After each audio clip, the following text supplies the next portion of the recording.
नमस्कार दोस्तों, आज हम करने वाले हैं स्पोकन इंग्लिश का सबसे इंपॉर्टेंट टॉपिक जो कि है टेंसेस। तो आज हम टेंसेस की टेंशन को जड़ से मिटा देंगे क्योंकि आज है हमारे spoken English course free PDF वाले कोर्स का डे नंबर 24 यानी कि 24वां दिन। और आज की वीडियो अगर आप एंड तक देखेंगे तो टेंसेस से जुड़ी हुई बहुत सारी समस्याओं का निदान हो जाएगा। तो हाजिर है आप सभी के सामने सबसे पहले एक टेंसेस का चार्ट।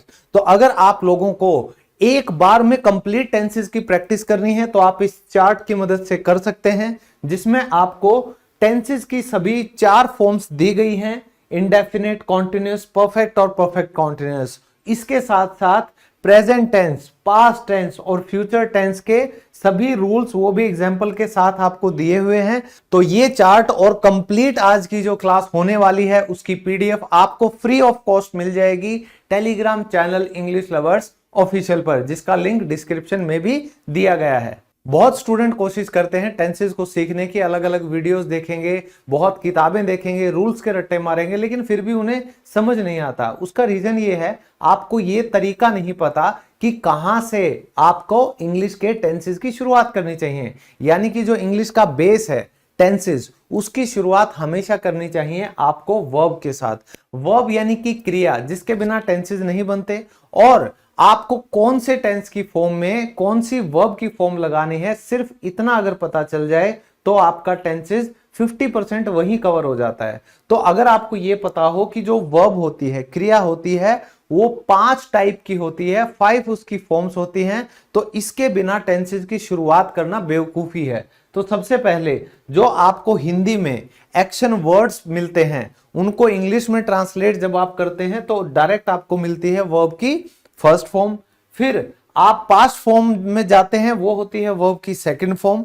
फिर आप वर्ब की थर्ड फॉर्म करते हैं और फिर आती है लास्ट में वर्ब की फिफ्थ फॉर्म। तो आपको इसको कैसे याद करना है दोस्तों? सबसे पहले तो आपको ये जितने भी वर्ड मीनिंग होते हैं, इनका अगर आपको एक्शन वर्ड का ट्रांसलेशन मिलता है तो वो हमेशा वर्ब की फर्स्ट फॉर्म होती है, जिसको हम कहते हैं प्लूरल वर्ब की फॉर्म। प्लूरल वर्ब की फॉर्म का मतलब ये है कि ये इसके जो सब्जेक्ट हैं वो भी प्लूरल ही होते हैं, जैसे वी, यू, दे या प्लूरल फॉर्म। लेकिन आई एक्सेप्शन है, और यहां पर आई जो होता है यानी कि मैं, इस सब्जेक्ट के साथ भी सिर्फ यही वर्ब्स आती हैं। फिर है वर्ब की सेकंड फॉर्म, इसको हम बोलते हैं पास्ट फॉर्म, यानी कि बीते हुए समय में कोई आपने काम किया, उसके लिए सिर्फ आपको इस वर्ब के बारे में पता होना चाहिए। वर्ब की थर्ड फॉर्म होती है परफेक्ट फॉर्म। दोस्तों, परफेक्ट का अपने आप में मतलब है कि आपने वो काम पूरा कर लिया है। तो जब भी किसी काम के पूरे होने की बात आएगी, चाहे पास्ट में, प्रेजेंट में या फ्यूचर में, हमेशा क्या लगेगा?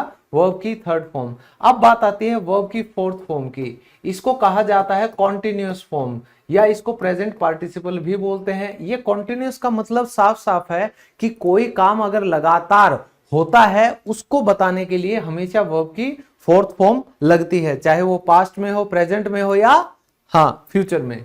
अब ये है वर्ब की फिफ्थ फॉर्म। तो दोस्तों, ये जो वर्ब की फर्स्ट फॉर्म है, तो प्रेजेंट में आप प्लूरल सब्जेक्ट्स के साथ तो इसको लगा देंगे, लेकिन जो सिंगुलर सब्जेक्ट हैं, जैसे ही, शी, इट, किसी का नाम हो या सिंगुलर नाउन, उनके साथ लगती है वर्ब की फिफ्थ फॉर्म। इसको आप कहते हैं सिंगुलर वर्ब की फॉर्म। तो ये जो सिंगुलर वर्ब की फॉर्म है, इसके साथ एस या ईएस लगाकर आप क्या बना लेते हैं? अपनी वर्ब्स को चेंज कर लेते हैं। स्टडी का बन जाता है स्टडीज, डांस का बन जाता है डांसेस, हेल्प का बनता है हेल्प्स, वॉक का बनता है वॉक्स, क्राई का बनता है क्राइज, और विजिट का बनता है विजिट्स। तो इस तरीके से आपको थोड़ा अपनी समझ को बढ़ाना पड़ेगा कि भाई सबसे पहले तो टेंस सीखने से भी पहले मुझे पता होना चाहिए वर्ब की 5 फॉर्म्स होती हैं। और जिस भी वाक्य का मैं ट्रांसलेशन करूंगा, सबसे पहले मुझे क्या पता होना चाहिए कि कौन से एक्शन की बात हो रही है।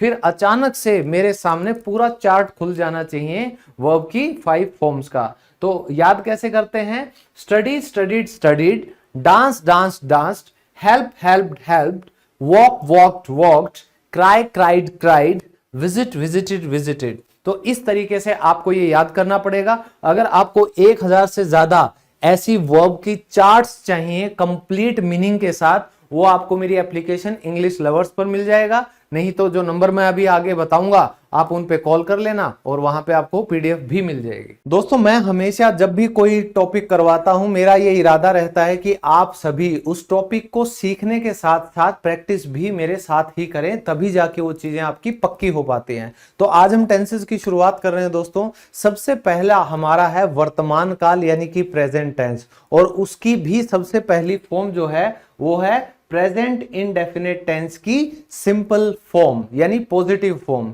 तो ये इस्तेमाल कब होता है? जब कोई काम रोज होता है, आदत होती है, या कोई रूटीन है, या कोई साइंटिफिक ट्रूथ है, जैसे सूर्य पूर्व से निकलता है पश्चिम में छिपता है ना। जो पृथ्वी है वो सूर्य के चारों तरफ चक्कर काटती है, पानी को आप गर्म करते हैं तो भाप बन जाती है। तो इस तरीके की साइंटिफिक जो चीजें होती हैं उनको भी हम किस में इस्तेमाल करते हैं? प्रेजेंट इंडेफिनिट की पॉजिटिव फॉर्म में। अब दोस्तों ध्यान से देखिए, इसका रूल कहता है भाई सब्जेक्ट आएगा और सब्जेक्ट के हिसाब से या तो वर्ब की फर्स्ट फॉर्म आएगी, यानी जो आपकी वर्ब की सबसे पहली प्लूरल फॉर्म थी तो प्लूरल सब्जेक्ट के साथ वो आएगी, या आपकी वर्ब की फिफ्थ फॉर्म यानी कि एस या ईएस वाली सिंगुलर वर्ब की जो फॉर्म है उसके साथ क्या आएंगे? Singular subjects. अब याद रखने के लिए आप समझ सकते हैं, ये आप याद रखें कि वर्ब की जो फिफ्थ फॉर्म है वो हमेशा किसके साथ आएगी?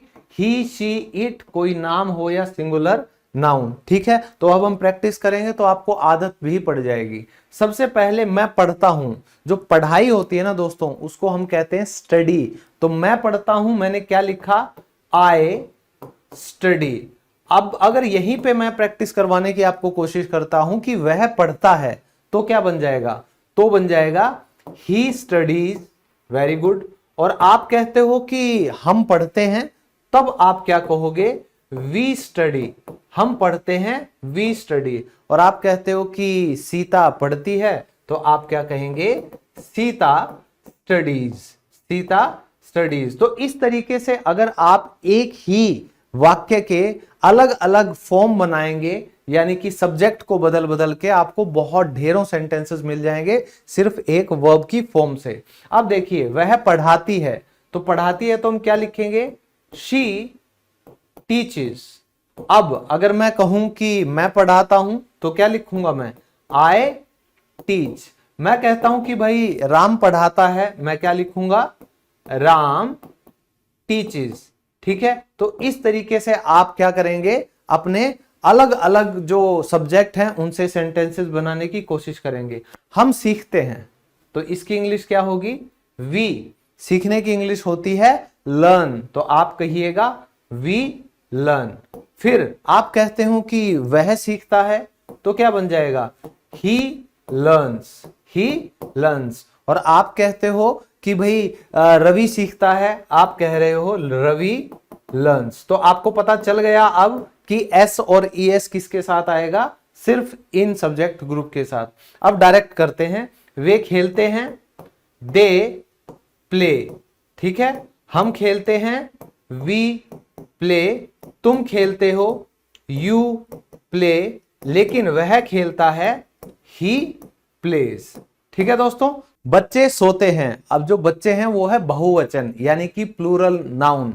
तो ये सब्जेक्ट अगर आपका प्लूरल है तो वर्ब भी क्या आएगी? प्लूरल। तो बच्चे यानी कि चिल्ड्रन। और वो क्या करते हैं भाई? वो सोते हैं, तो आपने डायरेक्ट लिख दिया स्लीप। आप कह दो कि वह सोता है, आप कह सकते हो ही स्लीप्स। आप कहना चाहते हो कि अमित सोता है, आप लिख सकते हो अमित स्लीप्स। तो इस तरीके से आपके कई सेंटेंसेस बन जाएंगे। रवि नाचता है, आप सिंपल कहिए रवि डांसेस। आप कहते हो कि भाई मैं नाचता हूं, आप कह सकते हो आई डांस। आप कहते हो हम नाचते हैं, आप कह सकते हो वी डांस। और आप कहते हो कि वह नाचता है, आप कहिएगा ही डांसेस। तो उम्मीद है आपकी मस्त प्रैक्टिस हो गई होगी पहली फॉर्म की। अब दोस्तों प्रेजेंट इंडेफिनिट यानी कि सिंपल प्रेजेंट टेंस का अब लेते हैं सेकंड टाइप का सेंटेंस, यानी कि नेगेटिव। जब हम इसका बनाएंगे तो क्या बदलाव आएगा? तब बदलाव आएगा डू और डज का। तो जहां आप सब्जेक्ट के साथ सिर्फ वर्ब की फर्स्ट फॉर्म या फिफ्थ फॉर्म लगाते थे, अब से आप या तो डू लगाइएगा या डज लगाइएगा, उसके बाद नॉट और वर्ब की first form and then your object. अब यहां पर अगर आपको परेशानी हो कि सर किसके साथ डू आएगा, किसके साथ डज आएगा, तो दोस्तों जो डज है ये उसी सब्जेक्ट ग्रुप के साथ आएगा, यानी कि ही शी इट हो और कोई नाम हो या आपका कोई भी सिंगुलर नाउन यानी कि एक वचन हो, इन सभी के साथ डज आएगा, बाकी सबके साथ डू आएगा। ठीक है, एग्जाम्पल करते हैं। वह लूडो नहीं खेलता है, वह यानी कि लड़का है तो ही, और नहीं करता तो डू आएगा डज आएगा। भाई हमने देखा ही के साथ तो आप डज नॉट लगाते हो, और खेलने की इंग्लिश क्या होती है, वर्ब की फर्स्ट फॉर्म प्ले, और क्या नहीं खेलता, लूडो नहीं खेलता। अच्छी बात है, गंदी आदत नहीं लगी है। हम दूध नहीं पीते हैं, ठीक है, हम यानी कि वी, और वी के साथ क्या लगाऊं, क्या डज वाले सब्जेक्ट है, ये नहीं है, तो वी के साथ लगेगा डू, कि वी डू नॉट, और दूध पीना यानी कि ड्रिंक मिल्क। नेक्स्ट है आपका रिया बर्तन नहीं धोती है, तो आपने रिया का नाम लिख दिया, और क्योंकि रिया एक नाम है इसके साथ डज आएगा, सिंगुलर है, तो रिया डज नॉट क्या नहीं करती, वॉश द यूटेंसिल्स, यानी कि भाई बर्तन नहीं धोती है, वॉश द यूटेंसिल्स, कि Riya does not wash the utensils, वह बर्तन नहीं धोती है। तुम नहाते नहीं हो, किसी में से स्मेल आए, हम क्या बोलते हैं, अरे यार ये तो नहाता ही नहीं है, तो आप कहोगे यू डू नॉट, आप क्या नहीं करते, नहाते नहीं हो, और नहाने की वर्ब की फर्स्ट फॉर्म क्या होती है भाई, टेक अ बाथ। आपको सिर्फ ये याद रखना है कि कौन से सब्जेक्ट के साथ डू आएगा और कौन से सब्जेक्ट के साथ डज आएगा। रोज बारिश नहीं होती है, कोई ऐसी जगह की बात करें कहीं कहीं बारिश होती है, तो आप कहोगे इट डज नॉट रेन, कि भाई बारिश नहीं होती है, कब, रोज नहीं होती, तो आप कह दीजिएगा एवरी डे, कि भाई रोज रोज ये सब नहीं होता, it does not rain every day. उन्हें झूठे लोग पसंद नहीं हैं, तो दे के साथ क्या लगा दूंगा, डू नॉट या डज नॉट, भाई डू नॉट लगेगा।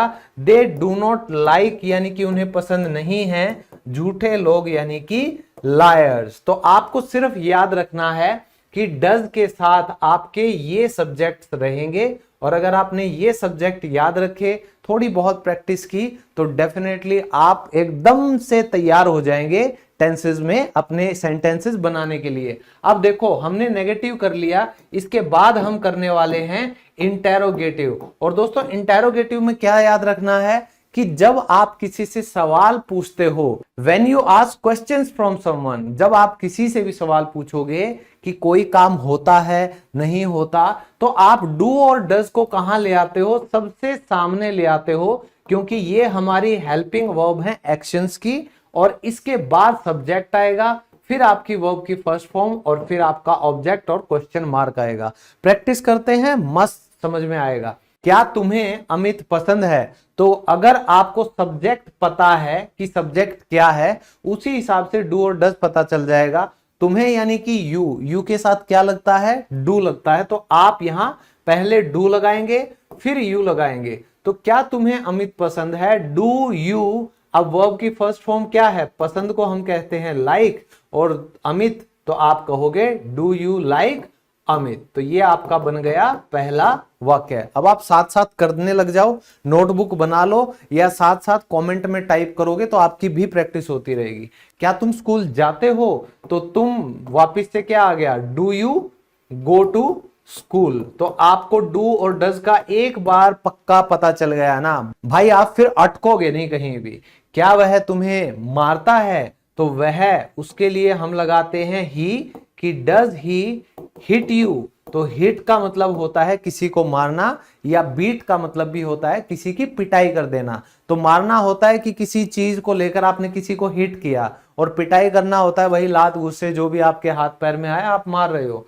तुम यहां क्यों रहते हो, तो कोई जगह अच्छी नहीं लगती, तो आप कह सकते हो why do you live here. अब इस वाक्य में एक बात और हो गई कि डू और डज से पहले आपका ये WH का वर्ड क्यों आया। तो दोस्तों जब भी आप किसी से सवाल पूछते हो, तो अगर तो पहले आपको क्या से वाक्य शुरू करना पड़े, तो आपको हेल्पिंग वर्ब से शुरू करना होता है। लेकिन अगर आपका जो सवाल है उसके वाक्य के बीच में कब, कहां, क्यों, कैसे, इस तरह के हिंदी के शब्द आ जाएं, तो हमेशा याद रखो इनकी जो ट्रांसलेशन शब्द है उसको हम कहते हैं WH फैमिली का सदस्य। ये इस हेल्पिंग वर्ब से भी पहले आएगा। जैसे वह कहां रहता है, तो कहां की इंग्लिश क्या होती है? वेयर। और वेयर के आगे आपको क्या लगाना है? डू या डज लगाना है। तो आप कहते हो वह कहां रहता है?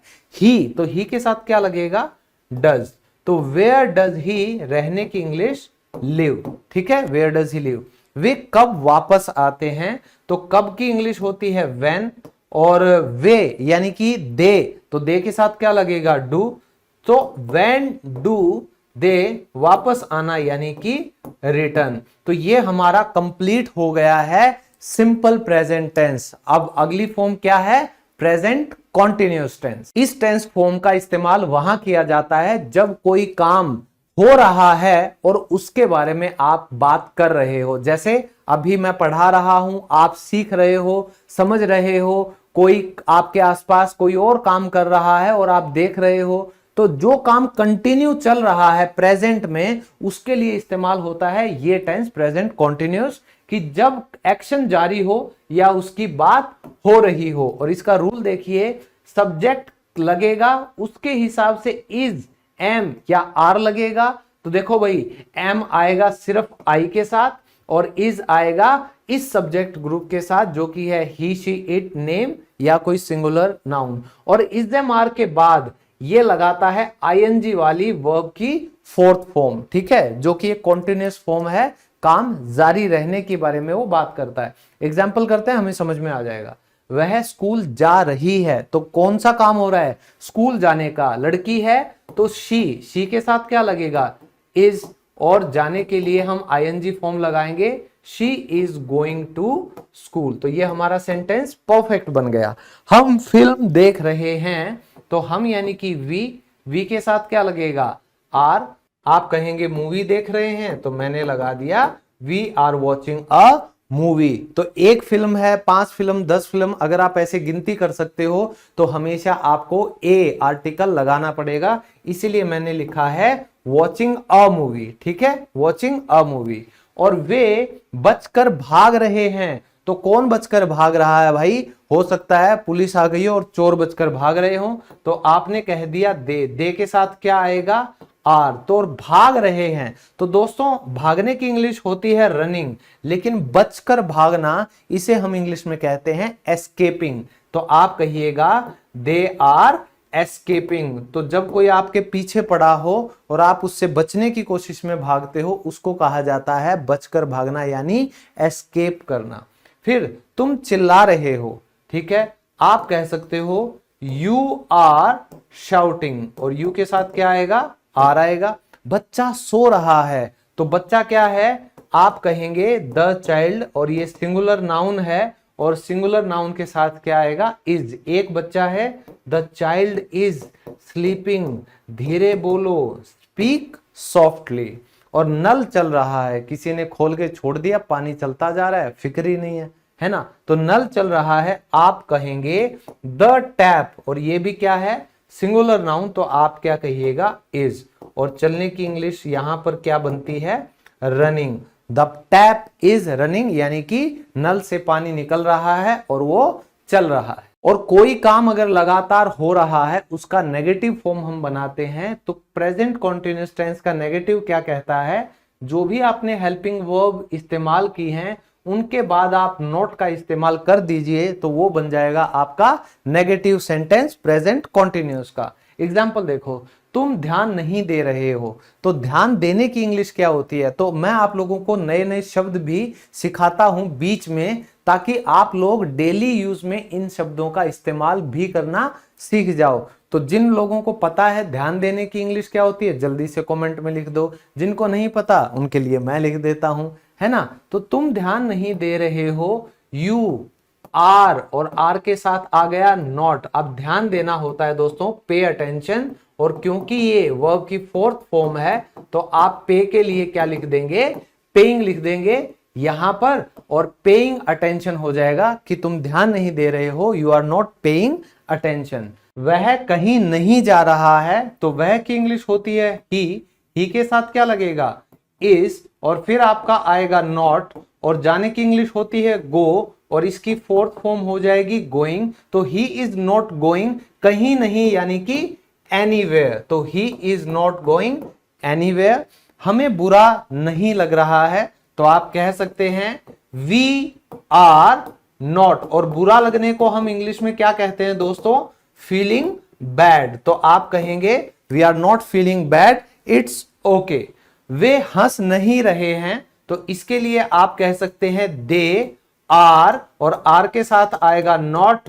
हंसने की इंग्लिश होती है लाफ, और उसकी आईएनजी फॉर्म हो जाएगी लाफिंग, कि वे नहीं हंस रहे हैं, दे आर नॉट लाफिंग। आप तैयारी कर रहे हो, यू आर प्रिपेयरिंग। आप अंग्रेजी सीख रहे हो, यू आर लर्निंग इंग्लिश। और ये काम नहीं कर रहा है, तो आप किसी सामान के बारे में बात करें, किसी मशीन के बारे में, कि भाई ये काम नहीं कर रहा है, इट इज नॉट, और काम नहीं करने के लिए आप सिंपली यूज कर सकते हैं वर्किंग, तो इट इज नॉट वर्किंग। और मजदूर हड़ताल नहीं कर रहे हैं, तो दोस्तों मजदूर की इंग्लिश होती है लेबरर, ठीक है। तो आप उसकी हड़ताल के लिए क्या बोलेंगे, द लेबरर्स, तो द लेबरर्स आर, क्योंकि ये प्लूरल हो गए ना एक से ज्यादा, तो the labourers are not protesting. तो दोस्तों प्रोटेस्ट का मतलब होता है हड़ताल करना, और नहीं करना यानी कि आईएनजी फॉर्म उसकी होगी प्रोटेस्टिंग। और वह मेरी तरफ नहीं देख रही है, तो हम क्या करें भाई, शी इज नॉट, और देखने की इंग्लिश यहां पर होएगी लुक, तो आईएनजी फॉर्म लुकिंग। और किसी की तरफ देखना यानी कि आप एफर्ट करके देखते हो, तो उसे लुक ही कहा जाता है। नहीं तो सी भी होता है, ग्लांस भी होता है, स्टेयर भी होता है, बहुत सी चीजें होती है ना। तो she is not looking at, और किसकी तरफ, मेरी तरफ, यानी कि एट मी। तो एक स्पेसिफिक बंदे की तरफ अगर कोई देखने की कोशिश करता है एफर्ट लेकर, तो उसके लिए एट इस्तेमाल किया जाता है। अब इसी का हम करते हैं इंटेरोगेटिव सेंटेंस फॉर्म, यानी कि जब वाक्य बनाया जाए। तो अगर क्या से शुरू होगा तो आपको पता चल ही गया होगा, इज द मार आएगा सबसे पहले। और अगर आप क्या, कौन, कब, कहां, कैसे, ऐसे शब्द अगर वाक्य के बीच में आते हैं सवाल पूछते वक्त, तो वो WH वर्ड डायरेक्ट उसकी ट्रांसलेशन कहां आ जाती है, इज द मार से पहले। तो सवाल करें इज द मार, फिर सब्जेक्ट, वर्ब की फोर्थ फॉर्म ही रहेगी, और फिर आपका ऑब्जेक्ट। क्या वह किताब पढ़ रहा है, तो वह के लिए is he reading a book, क्या वह किताब पढ़ रहा है। नेक्स्ट है हमारा क्या वे आ रहे हैं। ये तो बहुत कॉमन चीज है भाई, कि क्या वे आ रहे हैं, आर दे कमिंग। नेक्स्ट, क्या बारिश हो रही है, तो दोस्तों बारिश के लिए हम हमेशा क्या लिखते हैं, इट सब्जेक्ट लिखते हैं, और इट के साथ क्या आता है, इज आता है। तो आप कह सकते हैं इज इट रेनिंग। तो बहुत सिंपल है, अगर आप थोड़ा बहुत कोशिश करते हैं तो डेफिनेटली आप भी इन सेंटेंसेस को लिखने के साथ साथ बोल भी पाएंगे। अब कई लोग पूछते हैं कि सर ये तो मुझे आता है लेकिन मैं बोल क्यों नहीं पाता। वो इसलिए बेटा क्योंकि आप लिखकर प्रैक्टिस नहीं करते हो, आप सिर्फ वीडियो देखकर सोचते हो कि हाँ भाई ये तो आ गया, अब तो मुझे बोलना आना चाहिए। ऐसा नहीं होता है। आपको क्या पता मैंने कितने रजिस्टर भरे थे मेरे कॉलेज टाइम पे इन सेंटेंसेस के साथ, तब जाकर मैं अंग्रेजी बोलना सीख पाया। तो जब तक आप रजिस्टर नहीं भरोगे ना लिख लिख के, तब तक कभी भी इंग्लिश नहीं बोल पाओगे। Mark my words. फिर तुम क्या कह रहे हो, तो क्या की इंग्लिश होती है व्हाट। तो WH वर्ड कहां आएगा, इससे पहले आएगा। तो व्हाट के साथ आर, व्हाट आर यू कह रहे हो, यानी कि saying, what are you saying. और तुम क्या कहने की कोशिश कर रहे हो, what are you trying to say. फिर मुझे कौन बुला रहा है, तो कौन की इंग्लिश होती है हु, और हु इज, क्योंकि एक ही बंदा बुलाएगा तो सिंगुलर के लिए आप हमेशा लिखिएगा इज। तो दोस्तों हु जब भी आए आप ये मान लीजिए कि एक से ज्यादा लोगों की बात कभी नहीं होती है, सिर्फ एक बंदे की बात होती है। हमेशा सिंगुलर हेल्पिंग वर्ब ही लगाइएगा, जैसे हैज लगाया या आपने इज लगाया या वॉज लगाया। ठीक है, ये याद रखिएगा। तो who is calling me. Next, तुम घर कब जा रहे हो, कब की इंग्लिश होती है व्हेन, और यू के लिए आएगा आर, तो when are you going home. तो इस तरीके से आप इंटेरोगेटिव फॉर्म को बड़ी आसानी से प्रैक्टिस कर सकते हो। इन सभी में अगर आप सिर्फ सब्जेक्ट बदल दोगे ना तो भी आपको इससे डबल सेंटेंसेस मिल जाएंगे। और डबल स्पीड से इंग्लिश सीखने का एक ही तरीका है कि आपके साथ इंग्लिश में कोई बात करने वाला होना चाहिए। तो मैं लेकर आया हूं आप सभी के लिए सिर्फ और सिर्फ स्पीकिंग कोर्स, और यह भी बहुत एक्सक्लूसिव ग्रुप रहेगा क्योंकि इसमें हम व्हाट्सएप का ग्रुप भी बनाएंगे। हम एक दूसरे के साथ स्पीकिंग की प्रैक्टिस भी करेंगे और उसके साथ साथ आपको बहुत कुछ मिलने वाला है एक्सपर्ट के साथ। तो इसमें मैंने सिर्फ 100 सीट्स रखी हैं और जैसे ही 100 सीट्स हो जाएंगी ये ग्रुप बंद कर दिया जाएगा। और इस ग्रुप को एक्सक्लूसिव रखने के लिए मैंने आप लोगों को ये जो 2 नंबर दिए हैं, सिर्फ इन्हीं पे कॉल करके आप इस कोर्स से जुड़ सकते हैं। तो दोस्तों सबसे पहले तो ये देख लो इस कोर्स में आपको मिलेगा क्या क्या। दोस्तों मंडे टू फ्राइडे आपकी 8 बजे क्लास होगी 1 दिसंबर से। तो पहली तारीख से ही यानी अगले महीने की पहली तारीख आपकी स्पीकिंग क्लास होगी मंडे टू फ्राइडे।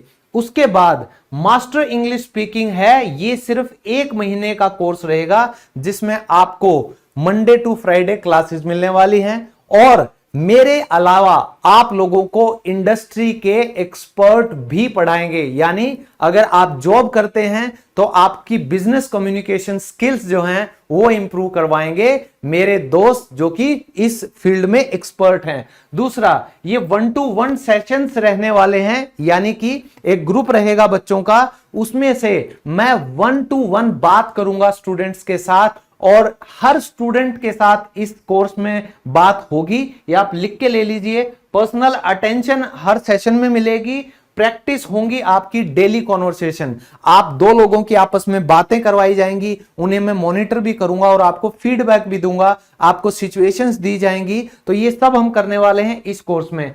इससे आपकी ग्रामर भी इंप्रूव होगी, आपकी वोकैबुलरी इंप्रूव होगी जो मैं पीडीएफ्स आपको दूंगा सिचुएशंस की, और आपका कॉन्फिडेंस बढ़ेगा जब आप रियल लाइफ सिचुएशन की तरह एक दूसरे से यानी अनजान लोगों से आप बात भी करेंगे। तो दोस्तों ये अपने तरीके का मेरा पहला एक्सपेरिमेंट है आप सबके लिए, क्योंकि बहुत लोग डिमांड कर रहे थे जो कनाडा, यूएस, यूके में और दुबई में और बाकी अरब कंट्रीज में भी, इवन इंडिया में भी बहुत लोग जो नौकरी में अपना इंप्रूव करना चाहते हैं कम्युनिकेशन, तो उनके लिए ये कोर्स बेस्ट रहेगा क्योंकि इसमें इंडस्ट्री एक्सपर्ट आपको मेरे साथ सिखाएंगे। तो मैं मानता हूं कि इससे बेस्ट कोर्स आपके लिए नहीं हो सकता। इसीलिए इस कोर्स की भी प्राइस मैंने बहुत स्पेशल रखी है। जहां मार्केट में ये कोर्स 10-10, 50-50 हजार तक बिकता है, मैं आपके लिए कोर्स लेकर आया हूं सिर्फ और सिर्फ 2000 में। तो एक्सपेरिमेंट बेसिस पे है। अगर आप 1 दिसंबर तक का वेट करेंगे तो बिल्कुल आपको सीट नहीं मिलेगी, क्योंकि ये एक्सक्लूसिव ग्रुप मुझे रखना है 100 सीटों का और ये व्हाट्सएप ग्रुप बनेगा मेरे साथ अलग से। तो इसके लिए आपको कॉल करना है 8220-106-580 पर या 9599170384। इन 2 नंबर्स पर कॉल करने के बाद ही आप इस कोर्स का हिस्सा बन सकते हैं। ठीक है दोस्तों, और ये कोर्स करने के बाद आपकी इंग्लिश हो जाएगी परफेक्ट, और इसीलिए हमारा जो नेक्स्ट टेंस फॉर्म है वो भी है प्रेजेंट परफेक्ट। और ये हम तब इस्तेमाल करते हैं जब एक सिचुएशन आपको ऐसी मिलती है जिसमें कोई काम पूरा कर लिया गया है या कोई काम पूरा हो चुका है, तब आप इसका इस्तेमाल करेंगे। इसमें आपको सब्जेक्ट के साथ हैज और हैव का इस्तेमाल करना है और उसके साथ वर्ब की 3rd फॉर्म लगानी है और लास्ट में आपका ऑब्जेक्ट आएगा। अब हैज के साथ कौन सा ग्रुप आएगा? वही एक ग्रुप जो मैं हमेशा बताता हूं कि इसको याद रखो, यही इज के साथ आएगा, यही डज के साथ, यही हैज के साथ और यही वॉज के साथ। तो हेल्पिंग वर्ब्स जो एस से खत्म होती है ना, उन सबके साथ यही ग्रुप आएगा, क्योंकि ये है सिंगुलर सब्जेक्ट्स का ग्रुप।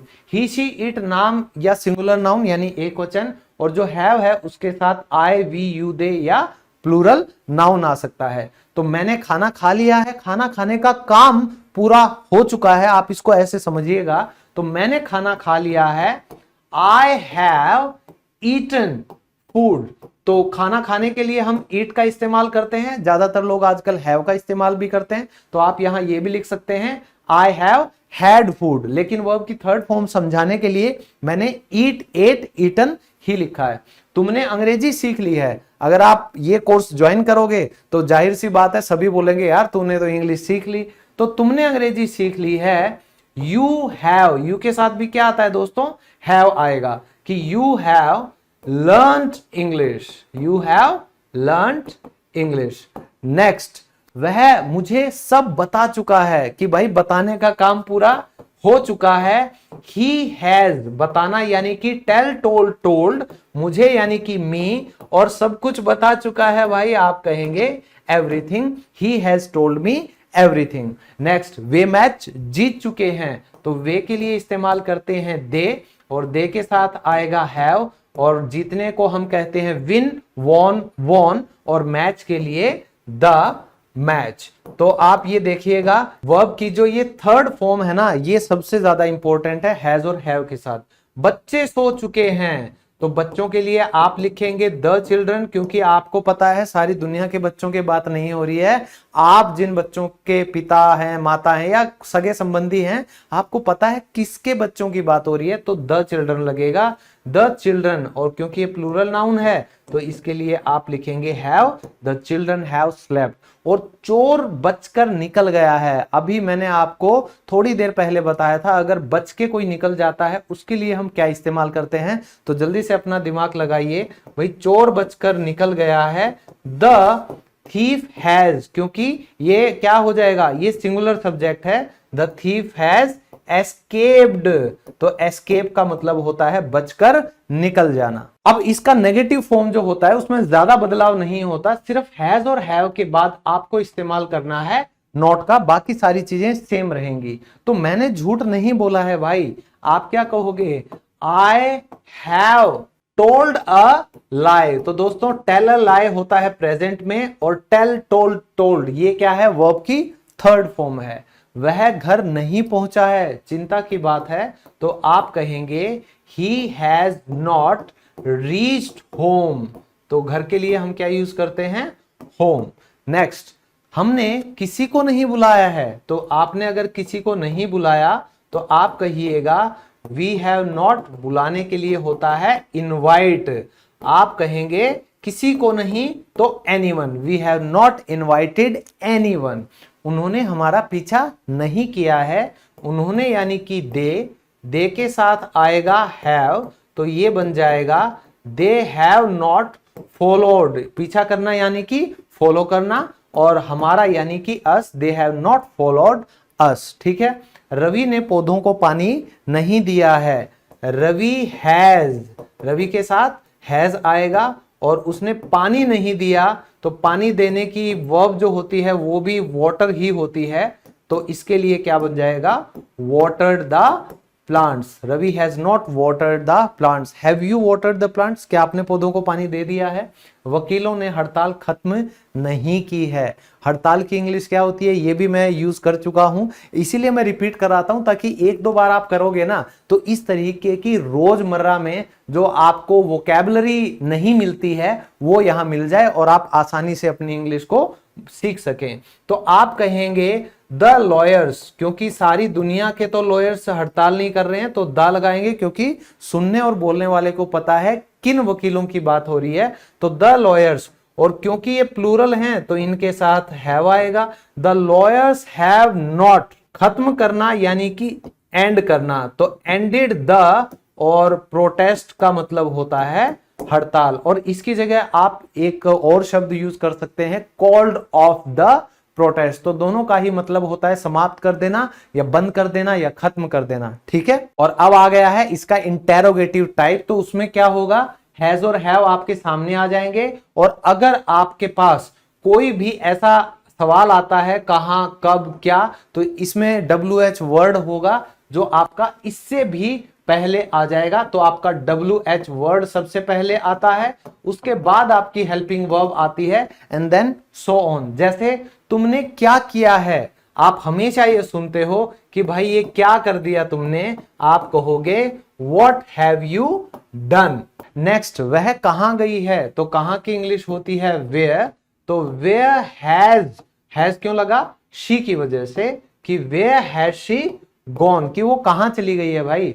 तुम कब पहुंचे हो, तो कब की इंग्लिश होती है when, और when के साथ क्या लगेगा, you के साथ आता है have, तो यहां आ जाएगा when have you reached, कि तुम कब पहुंचे भाई, क्या तुमने नई कार खरीदी है। तो इसके लिए क्या से शुरू होने वाले जितने भी सेंटेंस होते हैं हमेशा हेल्पिंग वर्ब से शुरू होंगे।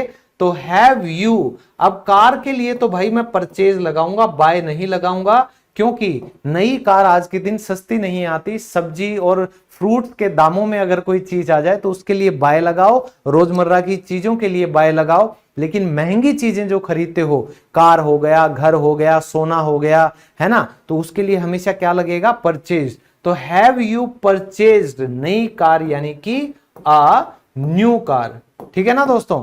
नेक्स्ट, क्या वह बाजार गई है, तो आप सिंपली पूछ सकते हैं कि भाई हैज शी गॉन टू, कहां, बाजार यानी कि मार्केट।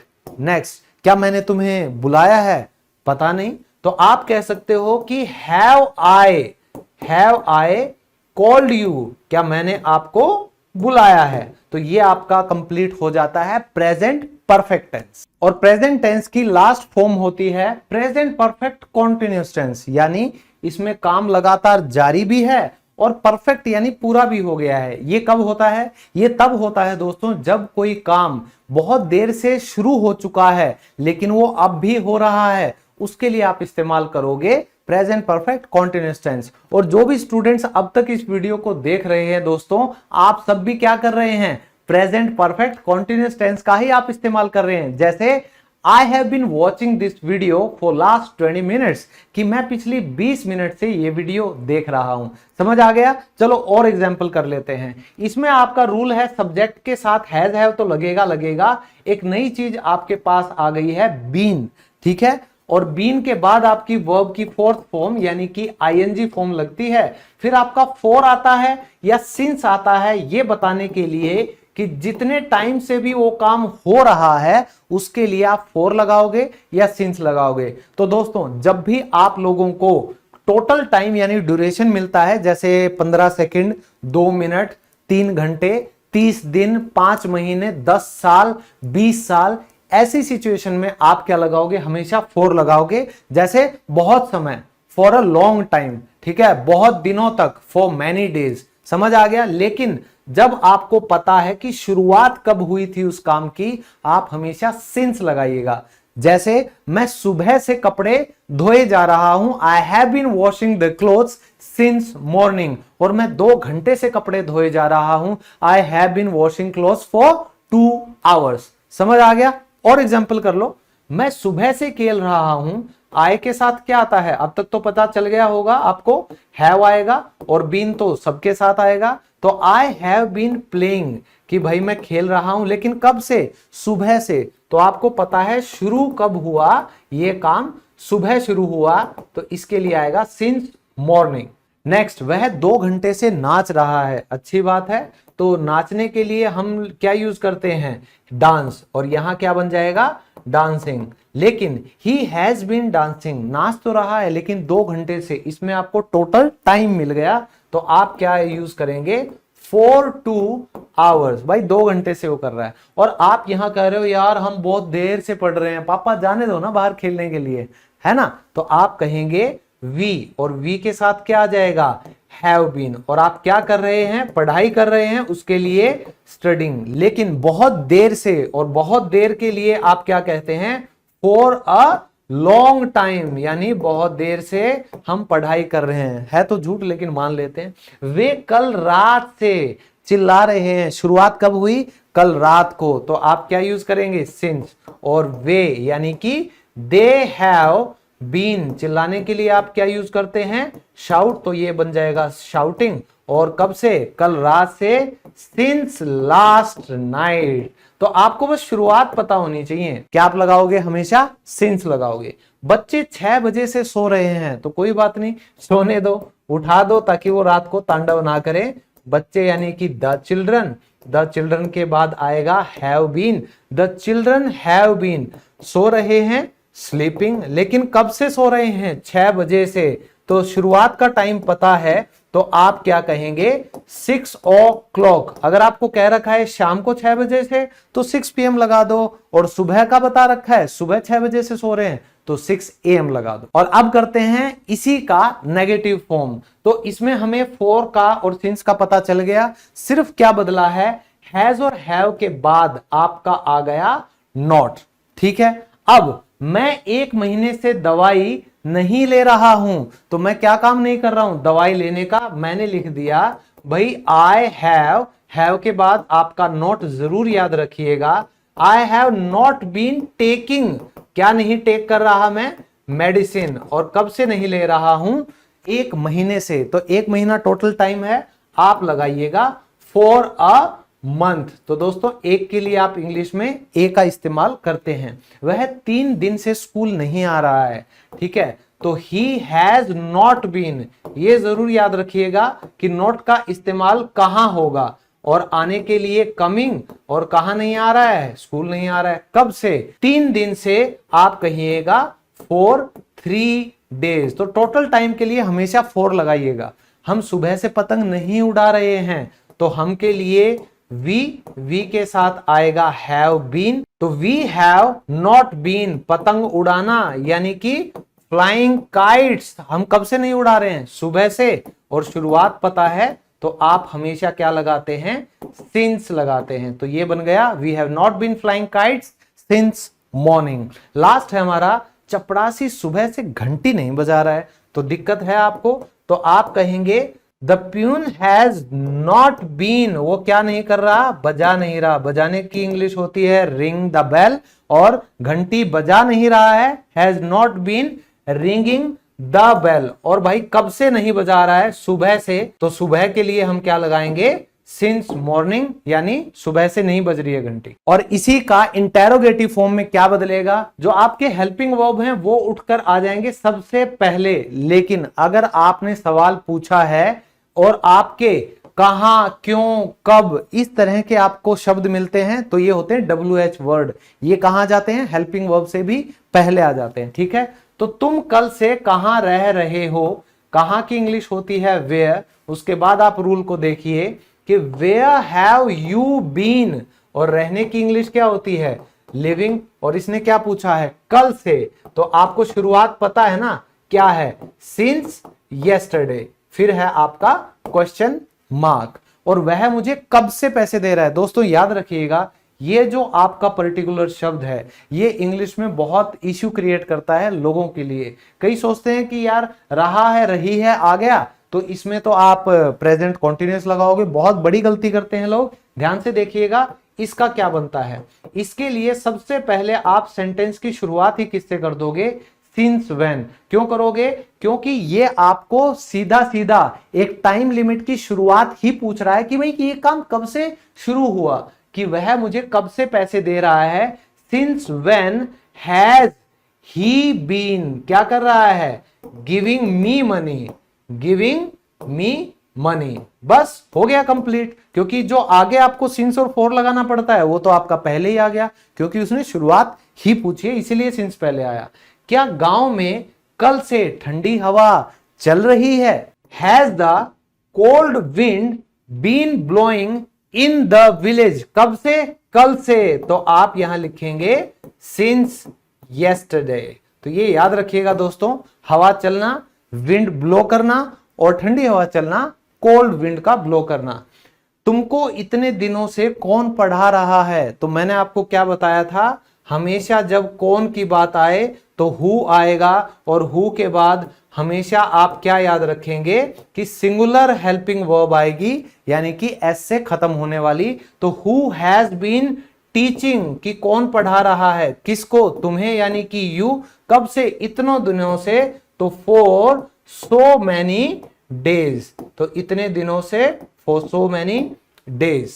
और पिछले कुछ दिनों से मुझे बहुत अच्छा रिस्पॉन्स मिला है मेरे इस नए प्रयास का, प्रयास बैच नाम का बेस्ट स्पोकन इंग्लिश कोर्स मेरी एप्लीकेशन इंग्लिश लवर्स पे मौजूद है। तो इस कोर्स में आपको listening, reading, pronunciation, English grammar के सभी टॉपिक्स और स्पीकिंग की क्लासेस भी मेरे साथ मिल रही हैं। सिर्फ 1499 में। 2 महीने का ये कोर्स, सिर्फ 4 क्लासेस इसकी हुई हैं जो आपको रिकॉर्डेड मिल जाएंगी। तो आज ही आप ये कोर्स में एनरोल कर सकते हैं। बहुत ज्यादा लोग इसे पसंद कर रहे हैं, तो आप सबके लिए अब भी मैं इसको ओपन रखे हुए हूं। और ये 4 नवंबर से शुरू हुआ था, मंडे टू फ्राइडे शाम को 7 बजे। तो सोमवार को आपसे मैं मिलता हूं नई क्लास में। आज ही एनरोलमेंट कीजिएगा इसमें। और अगर स्पीकिंग की प्रैक्टिस करनी है तो आपको क्या करना है, इन 2 नंबर्स पर आपको कॉल करनी है, 8220165809599170 384। और ये कोर्स आपको पड़ेगा सिर्फ 1499 में, क्योंकि हम इसमें बहुत ज्यादा आपको पीडीएफ्स भी दे रहे हैं और स्टडी मटेरियल भी